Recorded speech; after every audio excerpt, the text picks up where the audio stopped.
In this video, we're going to take a look at the Extreme Power Pool Vacuum for your above ground swimming pool. Very affordable. We're going to take a look at it right now.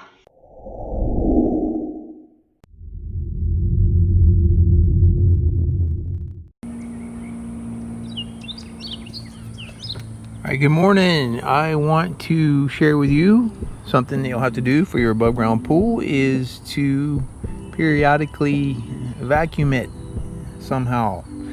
Now you could take the time to use a long pole with a vacuum attachment and do it manually, or you could get some kind of automatic pool pump. There are electric ones, or there are ones that are powered through the force of your pool filter.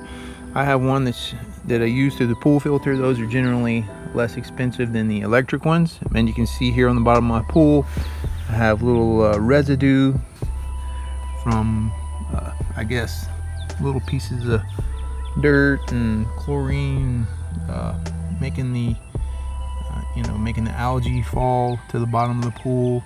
And so this is going to happen over a period of time, and we're going to get our pool vacuum out, get this stuff cleaned up. If you have an above ground swimming pool, you're going to need some type of storage container to put all of your pool gear.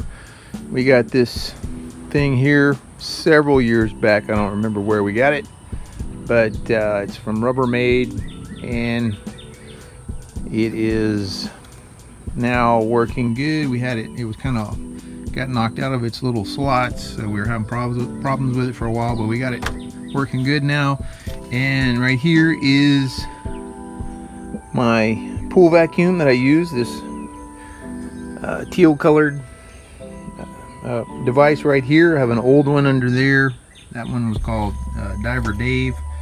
The gray hoses go with the Diver Dave. I use some of the gray ones here with the new device that I've had for the last several years. So we're going to take it out and put it together. All right, we are using the Extreme Power Pool Vacuum, and I'll put a link to this device in the description. You can see it has there's a hole under here, there's a hole under there for the stuff to be sucked up onto. You have this rubber ring that goes around it. This flaps kind of on the ground when it's vibrating, and makes it move around and gives it a wider suction area. It has this little ring right here to push up against the sides of the pool or the stairs, any obstacles, so it kind of helps guide it off of there. It also has this little floating ball that is upright under the water, and you have this little device here, this little guide rails here. This goes underneath on the back side, and we have another one in the front. So these little things kind of pop out sometimes whenever you're getting it out of the pools, putting it in.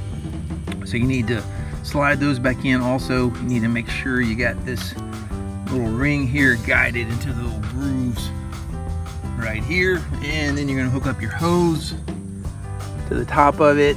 I'm using some of the gray hoses also, a few of them, just to make sure I have enough length across the pool. And also they're probably a recommendation when you put it in storage is to unhook all the hose pieces, but honestly I stopped doing that a long time ago. I've read a while back that they're concerned about the hoses getting permanently turned or slanted, but I don't do it. I just put it all together, and because it's too much trouble to hook it all back up. So here you can see the hose. You want to untangle your hose before you put it in, because it can get kind of tangled up on itself.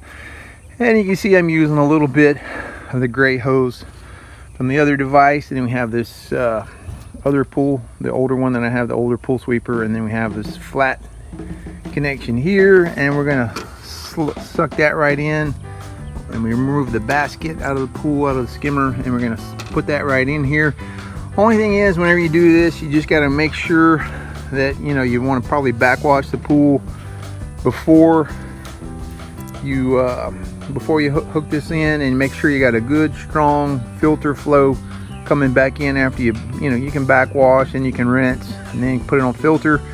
You want a good strong flow, a good strong pull coming here, a good strong suction pull coming. So sometimes it takes a little while for the, you know, the filter to get it all cranked up and going again like it should be. So you want to wait till it's pulling good, then you want to pop this hose on there. And it's going to take a few seconds for the hose to you know, you can kind of hear it, you can see it, and the hose will start moving a little bit and you can start hear it. So it's going to take a little bit for it to get you know, to get going. So we're going to hook it up. Okay, we just backwashed the pool and then we put it on filter for a little bit. It was fairly clean in there. So now you can see we got a pretty good whirlpool going here on the suction on the side on the skimmer. So I'm just gonna wait and make sure it's going strong here for a second.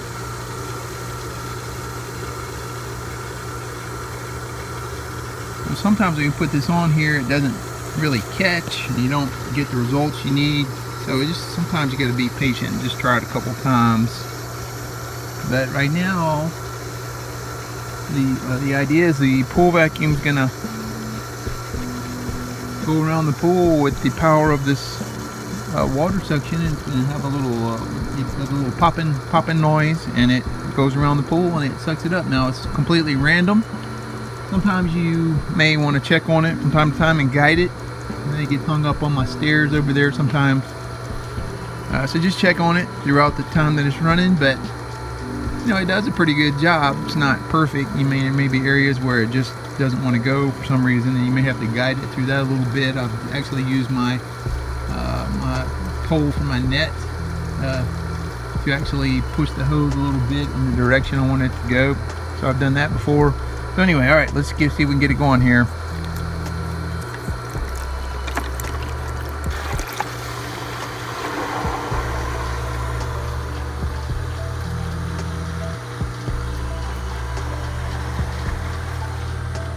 Alright, we've hooked it up.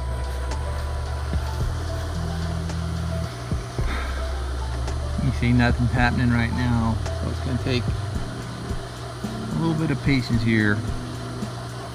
He's right there. Alright, we've backwashed. I'm going to try to put it on there again, get it going. There we go. You see how the hose is kind of moving a little bit? I think that's going to get it. When you see the hose move like that, I think we may be on the right track.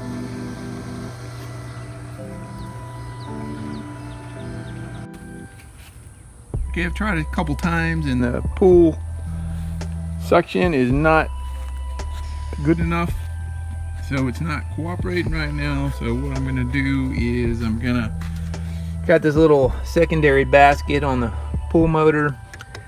It's got some stuff in there, so that may be preventing it from the suction on the pool from not being quite strong enough. So this is a little harder to do than obviously the one on the side of the pool. There's pressure on this and it's got so the water overflows, but I'm gonna go ahead and empty that out and see if that'll help the situation. So I got that off of there. I'll show you why I don't like to do this very often, because it causes the water to flow out. But I did have a lot of little pieces of metal from the corrosion caused from the salt system that I used for the first 3 years on this pool. So a lot of little tiny pieces of metal sucked up by the last time I was vacuuming. So you can see why I don't do this a whole lot, but I'm pretty sure this is definitely going to help. I wanted to show you what that looks like. I'm going to take that basket out and empty it. Then I'm going to put that top back on. It's a little challenging, but I'm going to do it quickly here before I get too much more water out. Alright, so I got it back in there. You have to use 2 hands to push that back on there. I have had them like this in the past where I just couldn't hardly do it by myself, but a lot of these little tiny pieces of metal from the corrosion on the side of the pool So that's a whole nother video. I wouldn't recommend using salt water in your above ground pool unless you have all plastic parts above the water line. That's a whole nother video that I made. You can check out my other video on that and I'll show you more about that. But anyway, basket nice and clean and empty here. Should have good strong suction here to get that vacuum going. Also, when you do that, what I just did, I definitely wouldn't wear any shoes that you don't want to get wet because the water is going to overflow. I have these rubber flip-flops that I use when I get out here, and I don't mind them getting messed up or whatever. All right, so nice and clean right there. Should have good suction. Even sounds a little better. Sounds a little better. Let's see if we can get it going. It's on filter. Notice how I have this flat part right here. Alright. Boom! Immediately you can hear that little clicking noise. There we go. And look at it. You can see it moving already. So as soon as I did that, it immediately started clicking. You want to hear that clicking noise? So it's off to the races. There you go. Just a little effort to get it going. I'll zoom in on it a little bit here. I will put a link in the description to this device and also some other ones that are similar. I don't think they have the Diver Dave anymore. There is another one called Wanda. It's the same kind of thing that works. All right, I'm gonna come over to this side of the pool so you can see it in action. Let's see, there we go. There it is right there. All right, I got the sun kind of reflecting here. So it just jiggles around. There's a tiny piece of metal right there. They're so small, they're hard to pick up by hand whenever we're in the pool. So those are some tiny little pieces of metal. It sounds bad, you don't want metal in your pool, but that's what I had from the corrosion on my railings from the salt water. I had the salt water system for a few years. Again, that's a whole separate topic, but anyway. So we're just gonna let this do its thing. Sometimes it hops around really fast, other times it kind of freezes up in spots. We're just gonna let it go all day and maybe even tomorrow if necessary. And it's gonna suck out the stuff out of the bottom of the pool. I have a fountain. I pulled the fountain out.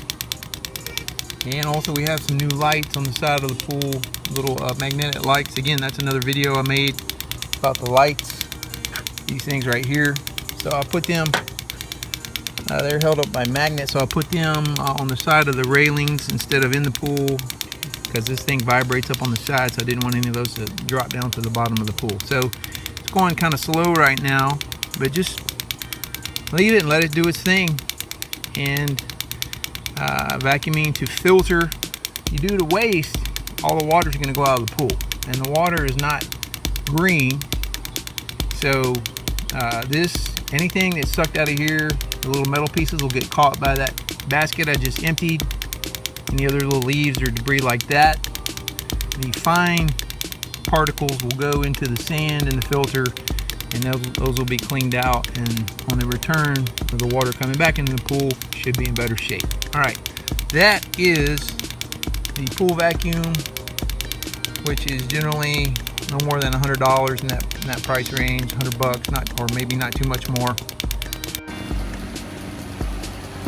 As you monitor the progress of the pool vacuum periodically throughout the day, what you want to take a look at is see if it's moving. If it's not moving across the bottom of the pool, I mean, every once in a while it'll slow down and then it'll start back up again. But if it just seems like it's just at a spot, it's just not going anywhere and it doesn't want to move off of that spot, then what you need to do is turn the pool off, backwash, rinse a little bit if the water's dirty, and then turn it back on filter again, and then it should do better. So we've had to do that today a little bit.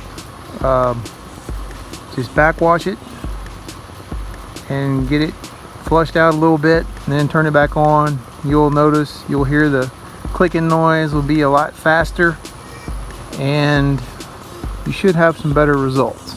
Okay, so just keep that in mind.